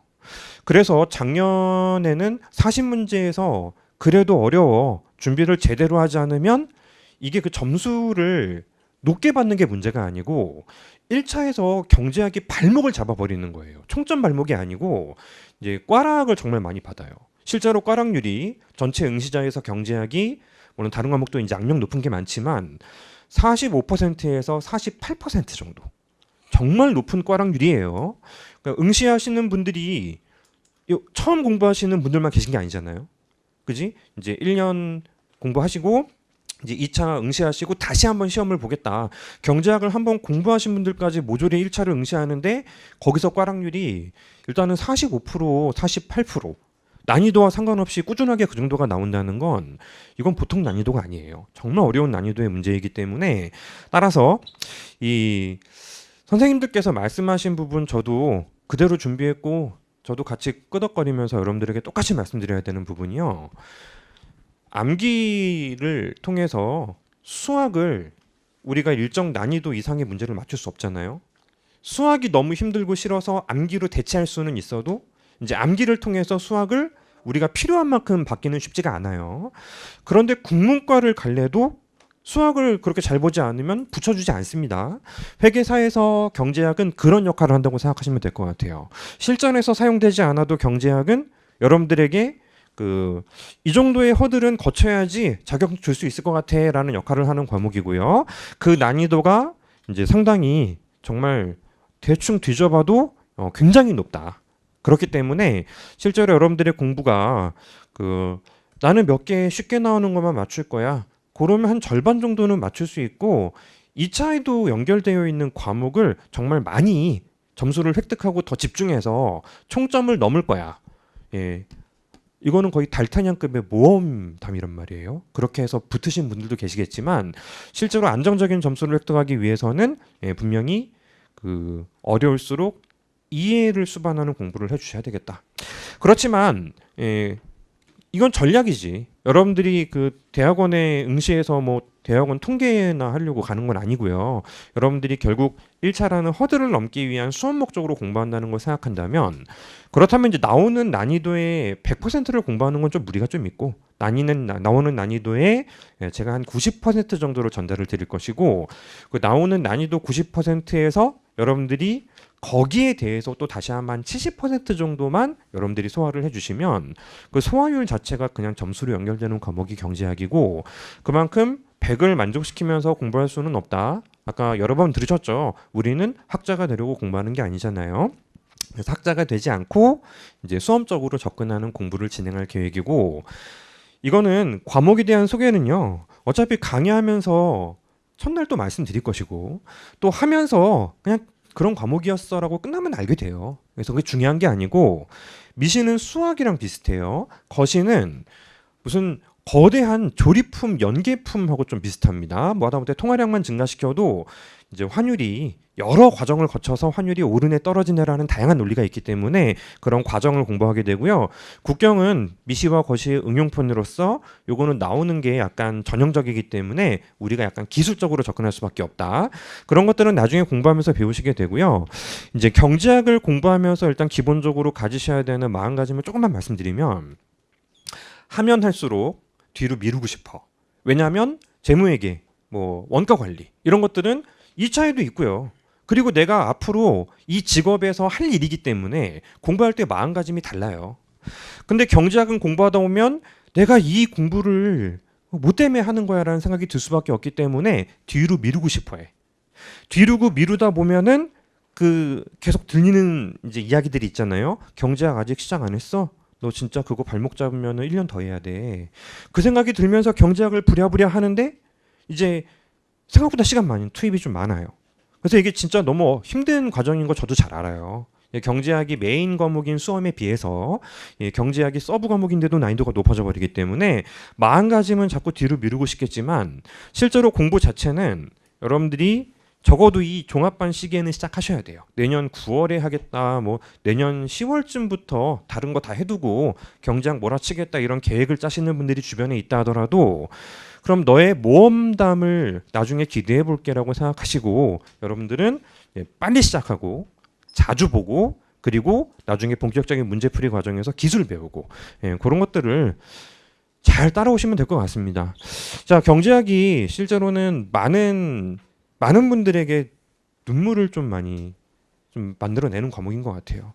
정말 3년, 5년 차에 1차 시험을 다시 보겠다 하신 분들도 꽈락이 터져서 한 번 더 기회를 잃어버리게 되는 그런 정말 무서운 과목이기 때문에 그런 무서운 과목들을 여러분들은 지금 공부를 하시는 거예요. 그래서 일단은 뭐 경제학과 관련된 부분에 대해서 말씀드린 부분은 결국 공부 전반적인 부분하고는 좀 차이가 좀 있을 것 같고요. 여러분들에게 지금 필요한 거는 이제 과목별 멘토이기 때문에 이제 여러분들은 이제 멘토분들을 미리 좀 만나보신 거고 경제학은 제가 이제 멘토를 이제 해드릴 수 있도록 최선을 다할 것이고 어렵다고 생각하는데요. 이왕이면 입문자 강의라는 게 있는데 개수는 많은데 각각이 짧습니다. 그래서 정말 시간 나는 대로 배속 높여서 들을 수 있는 만큼 적어도 한 미시 정도만큼만 들어보시면 자 1월 종합반 제가 커리큘럼이 5월 정도인 걸로 알고 있거든요. 4월 말 5월 정도 그때까지 조금씩 여러분들이 내가 경제학이 정확히 뭔진 몰라도 이런저런 용어들을 들어본 적이 있어. 이렇게 만들어주시면 정말 손쉽게 경제학을 정복하실 수 있을 겁니다. 자, 제가 이제 앉아있을 때는 선생님께서 길게 말씀하시면 왜 이렇게 길게 말씀하셔? 라고 생각했는데 올라오면 그게 잘 안 돼요. 그래서 여러분들 일단은 과목별 딱딱한 이야기들은 다 충분히 지금 전달을 받은 거고요. 일단은 그 경제학 강사로서는 여기서 일단 마무리를 하도록 하겠습니다. 예, 힘드실 텐데 핵심만 빨리 말씀드리고 마치도록 하겠습니다. 우리 경영 아카데미 종합반에서 주요 일정이랑 그 준비하기 전에 그러니까 여러분들 시작하시기 전에 좀 미리 확인하셔야 될 특전에 대한 사항에 대해서 말씀드릴 건데요. 일단 보시다시피 1월 초부터 6월 말까지 저희 수업 진행되게 되는데 밑에 있는 것처럼 이제 3가지 특전 제공됩니다. 근데 이 중에서 예를 들면 특전 1번이랑 특전 2번처럼 이제 기초가 되는 강의, 제가 아까 말씀드린 회계원리라든가 또 우리 강경태 선생님 세법 과목에서 세법 입문 강의 과목 이렇게 2과목을 여러분들 이제 온라인 강의로 미리 선수학습하시고 이제 종합반 들어오시게 되는데요. 물론 둘 다 들으면 너무 좋습니다만 만약에 내가 좀 시간의 여력이 어려워서 하나만 듣는다. 회계원리는 무조건 들으셔야 되는 겁니다. 아까 제가 말씀드린 것처럼 이 뒤에 있는 중급 회계, 고급 회계를 학습하기 위해서도 필요하지만 사실은 이 회계원리와 중급 회계가 여러분들이 공부하는 나머지 주요 과목의 이해를 위해서도 요구되는 선행 과목이에요. 예를 들면 내가 회계원리에서의 관련된 개념을 안 듣고 이제 강의를 들어오게 되면 중급회계 못 따라가고 중급회계 못 들으면 뒤에 세법이나 법인세, 원가관리에서 제조원가 이런 것들도 좀 따라가기 어렵습니다. 그렇기 때문에 회계원리는 필수다라고 생각하시면 돼요. 여력이 있어서 세법 입문까지 되면 너무 좋고 그래서 회계원리 같은 경우에도 아까 우리 재무관리 과목과 마찬가지로 재무회계 과목도 저와 김영덕 선생님 이렇게 두 선생님 중에서 선택하실 수 있으니까 여러분들이 뭐 이제 공개되어 있는 OT 강의 이런 거 보시고 내가 좀 더 잘 맞는다라고 생각하는 그 스타일의 선생님 강의로 선택하거나 하셔서 미리 수강하시면 되겠습니다. 그래서 특전 3번 같은 경우는 여러분들 이제 보시다시피 1월 초부터 6월 말까지 이제 실강 수업 진행되는데 실제로 이제 강의 진행하다 보면은 중간중간에 이제 불가피한 일정 때문에 결석하거나 아니면 이제 좀 어려운 과목이라서 내가 좀 더 보충학습을 반복해야 되거나 하는 필요가 있다 보니까 보시다시피 이제 우리 종합반 기간 끝나고 나서도 저희가 일정 기간 동안 더 보충 강의를 무료로 제공을 해드립니다. 그래서 원래 일반적으로는 이 부분에 대해서도 추가 결제하거나 이런 경우가 대부분인데 저희는 이제 종합반 종강 후에도 한 2주 정도 기간 동안은 그대로 더 수강하실 수 있도록 시수를 좀 더 여유 있게 드리고 있는데요. 이 부분도 좀 참고하시면 되겠습니다.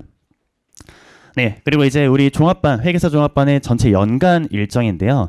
지금 보시면은 여러분들께서 지금 공부를 시작하시는 게 1월부터 6월까지의 기본 종합반, 말 그대로 지금 앞에서 소개해드린 이 과목별로 기본 개념에 대해서 공부하시는 건데 아까 제가 1차 시험과 2차 시험 각각 시험 2번의 합격이 필요하다고 했잖아요.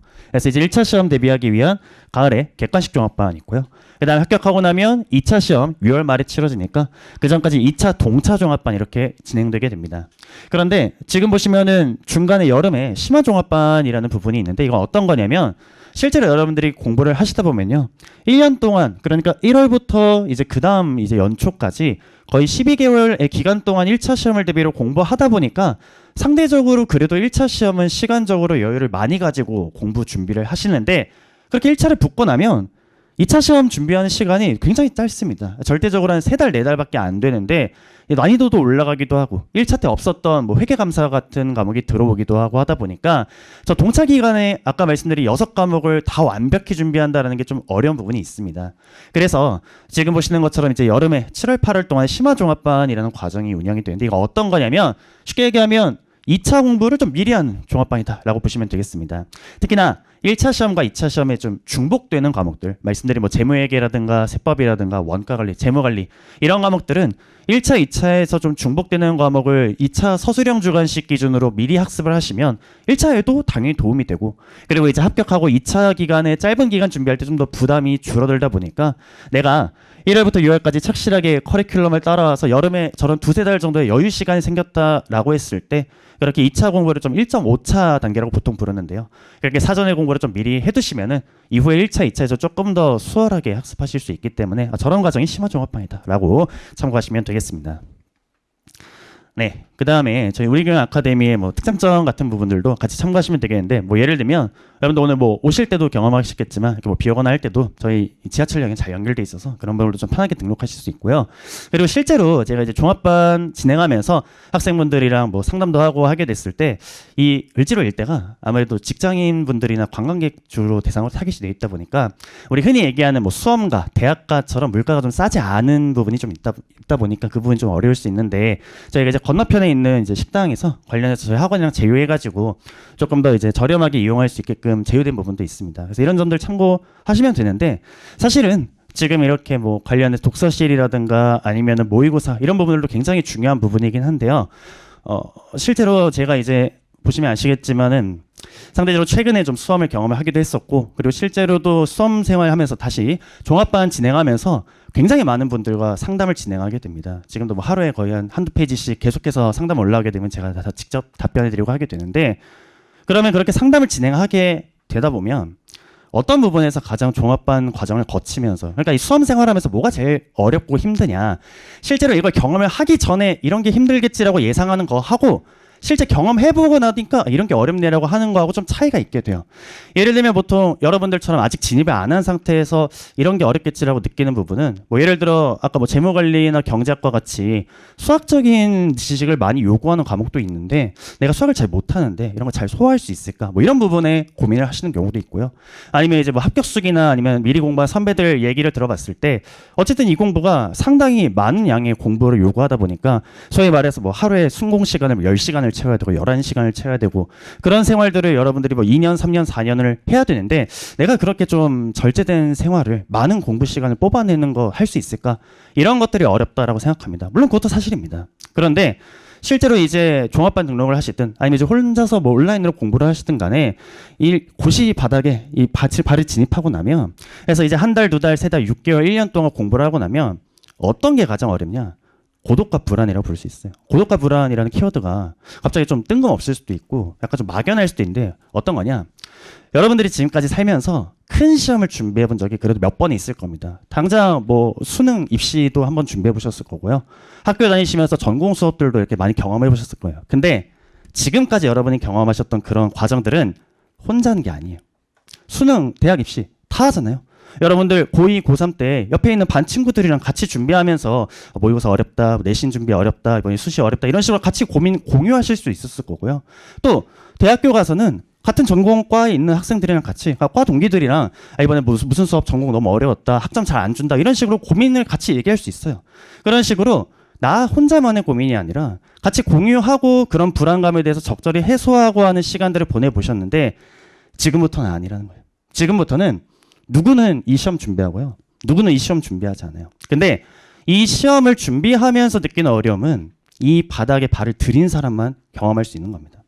예를 들면 오늘도 이제 부모님이랑 같이 오신 분들도 계시고 한데 여러분들이 공부를 하시면 당연히 여러분들의 뭐 부모님, 가족, 친한 친구들은 여러분들을 지지하고 응원하고 할 겁니다. 뭐 힘든 점은 없냐, 공부하느라 수고한다 얘기는 하시겠지만 뭐가 힘든지는 몰라요. 그건 어쩔 수 없는 겁니다. 여러분들이 실제로 공부를 하면서 매일매일 강의를 수강하면서 남들은 다 잘 따라가고 있는 것 같은데 나만 못 따라가고 있는 것 같고, 내가 지금까지 대학교에서 공부할 때 교양 수업이든 전공 수업이든 들었을 때는 난 그래도 이 정도는 소화했었는데 지금은 이 공부 양이라든가 과목이라든가 너무 나만 이 부분에서 성취도가 떨어지는 것 같고라고 할 때 그런 불안감을 온전히 여러분 혼자서 경험해야 된다는 거예요. 여러분들이 뭐 영화나 드라마나 이런 데서 좀 클리셰적으로 뭐 예를 들면 고시 공부를 하는데 뭐 노량진에서 공무원 시험 준비하는데 공부는 안 하고 뭐 하루 종일 PC방 가 있다던가 딴짓하거나 이런 식의 장면들을 많이 한 번은 보셨을 텐데, 그런 사람들이 뭐 게으르거나 부족해서 그런 게 아니에요. 그 불안감에 압도돼서 그걸 외면하니까 그렇게 되는 겁니다. 실제로 이 시험에서 가장 힘든 건요, 그 매일매일 오는 불안함. 내가 진짜 잘하고 있나? 내가 지금 여기다가 내 인생 몇 년을 여기다 넣을 각오로 들어왔는데 실제로 내가 잘하고 있는지 못하고 있는지를 1년에 한 번밖에 확인을 못 받잖아요. 실제 시험날 전에는 내가 이걸 제대로 가고 있는 건지 확인해 줄 사람이 없습니다. 이해해 줄 사람이 없어요. 그런 걸 인정이라 부를 수도 있을 거고, 공감이라 부를 수도 있을 거고, 확인이라 부를 수도 있을 건데, 무언가를 지속하려면 그런 인정, 확인, 공감이 저는 지속적으로 필요하다고 봅니다. 그랬을 때 제가 개인적으로 경험한 것이든 아니면 이제 그렇게 상담하는 수험생들과 얘기를 하면서 느끼는 부분이든, 제가 생각할 때 이제 굳이 여러분들이 실강을 참여하셔서 학원에 나와서 종합반에 등록할 때 장점은 그런 고독과 불안이라는 문제를 나 혼자만의 문제가 아니라 우리의 문제로 해소할 수 있다는 게 가장 큰 장점이라고 생각합니다. 학원에 나오게 돼서 내가 오늘 들은 수업에 대해서 나만 어려운 거 아니었구나, 옆에 사람도 똑같구나, 이번에 내가 진도별 모의고사 봤는데 성적이 이 정도면 그래 내가 잘하고 있네, 아니면 부족한데 얼마나 부족하네, 그런데 내가 어떤 부분이 부족하니까 이 부분을 더 많이 해야겠다라는 식으로 혼자만의 문제가 아니게 돼요. 그리고 그렇게 불안을 우리의 문제로 좀 더 해소하셔야, 그래야 지속할 수 있어요. 그래야 무너지지 않고요. 그래야 제가 아까 말씀드린 것처럼 그런 식으로 불안을 외면하느라 그냥 고시 공부만 한답시고 고시생 딱지는 떼고 있는데 실제로 공부는 안 하는 식으로 허송세를 보내는 그런 시간을 낭비하지 않을 수 있습니다. 그래서 사실 의지력이 강하신 분들은요, 뭐 어떻게 해도 잘 공부하십니다. 혼자서 그냥 독서실에서 온라인 강의를 공부하고 합격하시는 분들도 있어요. 근데 내가 만약에 그렇게 초인적인 의지력이 있는 사람이 아니라면, 또는 이런 식으로 혼자서 내가 과연 그 시간을 다 감내하면서 소모해가면서 그 시간을 보낼 자신이 없다면, 저는 그 점이야말로 굳이 여러분들이 여기에 나와서 공부를 하는 가장 큰 장점이라고 생각을 합니다. 뭐 그 외에도 다른 장점들 부분들도 제가 이제 수업 진행하거나 종합반 진행하는 기간 동안 여러분들한테 대면 상담 같은 거 필요하시면은 그때그때 드릴 거니까 또 질문 주시면 되겠고요. 자, 설명에 긴 시간 들으시느라고 고생 많이 하셨고, 강의에서 뵙겠습니다.